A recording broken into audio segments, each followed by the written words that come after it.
The Chicago Bears get absolutely obliterated by Tom Brady and the Bucks by a score of 38-3.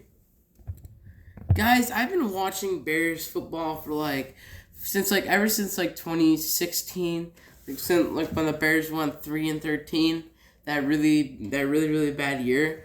The last time I've seen one of these losses was in that year. I mean, guys, the Bears were not even close in any single part of this game. The Bears were just they lost the game before it had even started. It was just absolutely embarrassing. I watched the game, and after halftime, I dipped. I was out. I was not gonna watch a football team that cannot score more, that can even score a touchdown.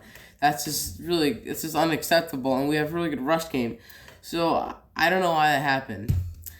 Guys, tell me if I'm right here. Tom Brady was really out for blood in this game because the Bears beat him last year. I think it was 20-19.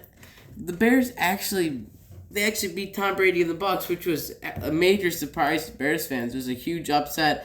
All Bears fans were happy after that, but that just angered Tom Brady more, and he came out and he was even better Tom Brady today than he was last year, and he went and literally put up on the board 38 points. It almost makes me laugh. This shows the different levels of quarterbacks there are in this league. And, Justin Fields is 22 and Tom Brady's 44. It's insane. It's the largest age gap between two starting quarterbacks in NFL history. So, guys, I'm not going to talk much because you guys don't want to be hearing me, and this is just a absolutely terrible game. I'm just kind of going to wrap up and just summarize what really happened. This game was obviously over before it started, and, Fields threw, I think he threw a few INTs. I think it was 3. I stopped watching, so I don't even know that number, but I'm pretty sure it's 3. And he fumbled the ball as well when he got sacked.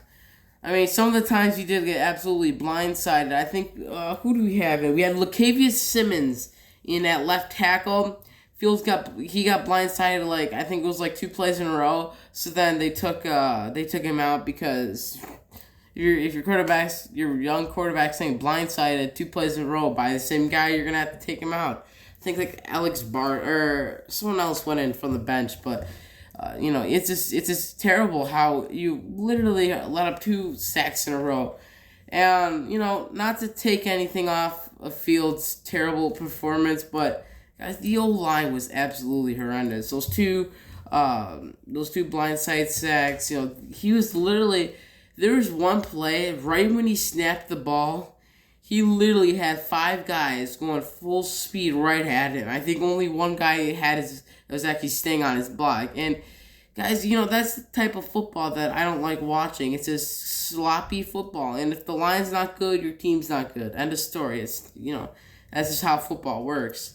So enough about that. Obviously, we need to get that line fixed. But Fields also needs to read the field a little better. Obviously, these are all just big growing pains for Justin Fields because as you saw last week, we saw a lot of growing pains. He just chucked the ball up against Green Bay, and it should have been a free play because it was an obvious false start. But the refs are cheating again. I feel like for the Packers, helping them out.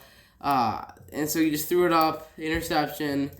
That game, obviously, you guys all know, did not end well for the Bears. The receivers everywhere dropping the balls. I think Mooney had 2 drop passes, and then Cole Kmet had I don't know if you guys remember this, but he would have had a first down. Justin Fields hit him right in the hands. Dropped it. First down, gone. Wasted play. Guys, in my opinion, Nagy and Lazor are absolutely ruining Justin Fields' chance to be a good starting QB in the NFL, even a good rookie QB right now. He could be a solid, good rookie QB. This year, he could start being good, but nope, we have Nagy and Lazor that are the offensive gurus that are running the Chicago Bears, the offensive side of the ball. And really, guys, I'm going to make a video about this later in the week. They should be fired. Literally, I am so surprised they're not fired today, which is kind of crazy. It's like, come on, just pull the trigger, Ryan Pace. I mean, if you don't fire them, then people want him fired as well. So, if you get Nagy and Lazor out of there, I think it'll be a better atmosphere. It'll be a clean slate for Justin Fields to start with. So, obviously, the defense let up 38 points. Terrible, terrible performance. But just to take a little bit of that blame off the defense, they were on the field for literally most of the game because the Bears only put up 3 points, so they're punting a lot.